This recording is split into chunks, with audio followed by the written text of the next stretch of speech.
ఈ రోజుల్లో చాలామంది ఇంగ్లీష్ మందులపై ఆధారపడి వారు తాలూకు జీవితాలు నాశనం చేసుకుంటున్నారు. మనందరికీ తెలిసిన విషయమే, ఆయుర్వేదం అనేది మన ఆయుష్ని పెంచే ఒక వేదం. ఆయుర్వేద గ్రంథాలలో ఈ ఆయుర్వేదం కోసం విరివిగా మనం చదువుకుని ఉన్నాం.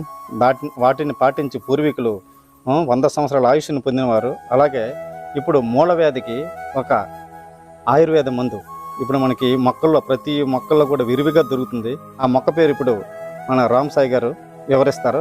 ఈ మొక్క పేరు సేను చామంతి గుంటు పువ్వాకంట అంటామండి మనం. దీనికి ఒక కారణం ఉంటుంది. దానిలో చిన్న పువ్వు వస్తుంది. మనగా 10 ఆకులు, 10 మిరియాల గింజలు ముద్దగా చేసి లోట మజ్జిగలో పటిక పంచదార కలిపి ఉంచుకొని అది ఇది కలిపి సేవిస్తే 7 రోజుల్లో పరగడుపున ఇది తాగినట్టయితే ఈ మూల శంక కానీ మూల నయమవుతాయి. ఇది రియల్గా